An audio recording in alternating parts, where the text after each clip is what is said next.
কুতুবুল আলম সৈয়দ ফজলুল করিম রহমতুল্লাহ আলাইহির ওনার জীবনে শুইনা দেখি রাত্রে 2টা বাজে 3টা বাজে মাহফিল শেষ করিয়া বাড়িতে আইসা ওই কবরের পাশে দাঁড়াইয়া কবরস্থানের পাশে দাঁড়াইয়া গুনগুনায়া কাঁদে আর ডাক দিয়া বলে ওরে আমার মাওলা রে আল্লাহ আল্লাহ আল্লাহ ওরে আমার মাশউকুরে আপনি যদি মাফ না করেন আমি ফজলুল করিম কেমনে থাকবো একা ওই অন্ধকার কবরে ওরে আমার মাওলা রে আল্লাহ ওরে আমার মাশউকুরে আপনি যদি মাফ না করেন আমি একা কেমনে থাকবো ওই অন্ধকার কবরে আল্লাহ আপনি আমাদের সবাইকে বেশি বেশি পরিমাণ আপনার জিকির করার মতো তৌফিক দান করেন, মৃত্যুর মুরাকাবা করার মতো তৌফিক দান করেন। চোখের পানি ফালায়া একটু মাওলার ডাক দিয়া বলো রে মালিক আমার মতো নিমুখ হারাম, আমার মতো বেঈমান, আমার মতো নাফরমান, আমার মতো সুদখোর, আমার মতো বেনামাজি, আমার মতো হারামখোর এই দুনিয়াতে আয় আল্লাহর কেউ নাই। দুনিয়ার কোনো মানুষ জানে না রে মালিক আমি কি পাপ কাজ করছি, আজ পর্যন্ত আমি কি গুনাহ করলাম দুনিয়ার কোনো মানুষ জানে না। যদি আমার ভাই জানতো ভাই বলিয়া পরিচয় দিত না, যদি আমার মা জানতো ঘরে জায়গা দিত না, যদি আমার আব্বা জানতো আমার আব্বা আমার বাড়িতে জায়গা দিত না। ও গোলাম, ও গোলাম, ও যুবক ভাই, ও ভাই আমার, কোন আল্লাহরে তুমি ভুলছো, কোন মায়ার মালিক রে তুমি হারাইলা, কোন মায়ার মাওলা রে তুমি হারাইলা রে বাবা। আমারও একজন মালিক, যত গুনাই করো না কেন আমার মায়ার মাওলা কিন্তু দেখে, আমার মায়ার মাওলা দেখা তোমারে কিছু বলে না, কিছু বলে না। হায় মুয়াজ্জিন আজান দিয়া ফেললো, আজান শুনিয়া শুনিয়া তুমি আর আমি বিছানায় ঘুমাই। গজবের ফেরেশতারা ডাক দিয়া বলে রে মালিক আপনার গোলাম, আপনার নাফরমান বান্দা আজান শুনিয়া শুনিয়া ঘুমায়। আমার আল্লাহ ডাক দিয়া বলে আমার বান্দা ফজরে আসছে না তো কি হইছে, আমার বান্দা তো জোহরের টাইমে আসবে। ও মুসলমান তুমি আর আমি জোহরের সময়ও ব্যবসা বাণিজ্যে ব্যস্ত হইয়া আমার মাওলার কদমে সেজদা দেওয়ার জন্য যাই নাই। আমার মাওলা ডাক দিয়া বলে জোহরে আসছে না তো কি হইছে, আমার বান্দা তো আসরের সময় আসবে। ও ভাই তুমি আর আমি আসরও গেলাম না, আল্লাহ বলে আসরে আসছে না তো কি হইছে, মাগরিবে তো আসবে। ভাই আমার তুমি আর আমি মাগরিবের টাইমও যাই নাই। ও ভাই আল্লাহ বলে মাগরিবে আসতো না তো কি হইছে, ও গোলাম এশার সময় তুই আয় আয় আয়। তুমি আর আমি আসার সময় মালিকের কদমে সেজদা দিলাম না, শেষার সময়ও সেজদা না দিয়া টেলিভিশন ছাড়িয়া কানে হেডফোন লাগাইয়া মোবাইল দেখতে দেখতে তুমি আর আমি রাত্রভর ঘুমাই। তোমার আমার মাওলা তোমার আমার দিকে তাকায়া রইছে। আল্লাহ ডাক দিয়া বলে ওরে বান্দা আমি আল্লাহ তোরে কোন দিক দিয়ে অভাব দিলাম, কেন তুই আমি আল্লাহর প্রতি রাগ করিয়া রইছ? ও গোলাম, কেন তুই আমি আল্লাহর প্রতি রাগ হইয়া রইছ? তুই কি দেখো না কত মানুষের হাত নাই, হাত দিয়া আল্লাহু আকবার কাজ করতে পারে না? তুই কি দেখো না কত মানুষের পা নাই, পা দিয়া হাইটা চলতে পারে না? তুই কি দেখো না কত মানুষ কান দিয়া শুনতে পারে না? আজকে এই মঞ্চের মাঝে উপস্থিত ও গোলাম, তুই কি দেখোস না চৌকু দিয়া দেখতে পারে না? আল্লাহ আল্লাহ আল্লাহ আল্লাহ, তুই কি দেখোস না চৌকু দিয়া দেখতে পারে না?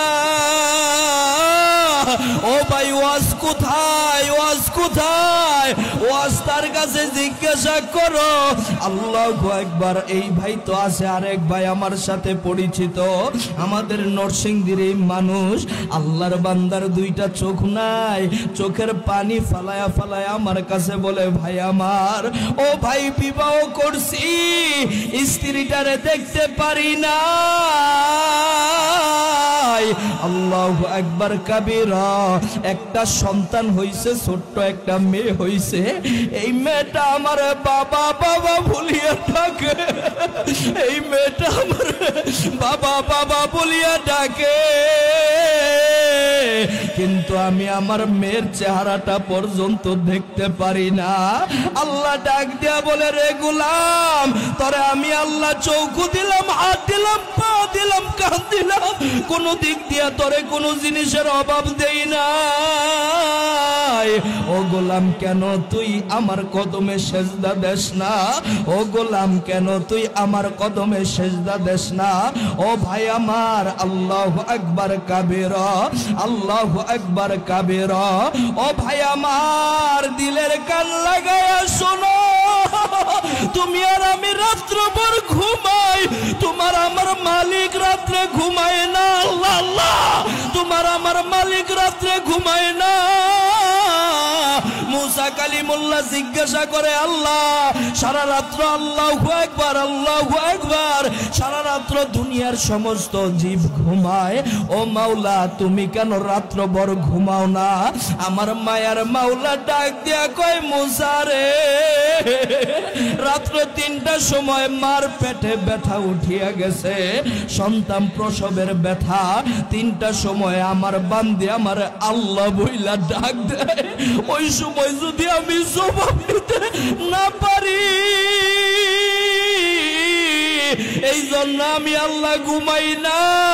রাতে 2টা 3টার সময় আমার কোন বান্দা যদি বিপদে পড়িয়া আমারে যদি একবার ডাক দিয়া বসে, আল্লাহ একটা ডাক দাও না, ডাক দাও না, ডাক দাও না, যদি একটা বার ডাক দিয়া বলে আল্লাহ, আমারে ডাকটা দিতে দেরি হয়, আমি বান্দার ডাকে জবাব দিতে দেরি করি না।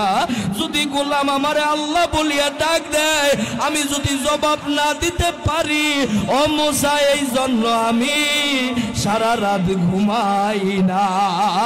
ইন্নাল ইনসানা লিরাব্বিহি লাকানুদ, মানুষ বড়ই নেমুখ হারাম, উলাইকা কাল আনআম বাল হুম আদল।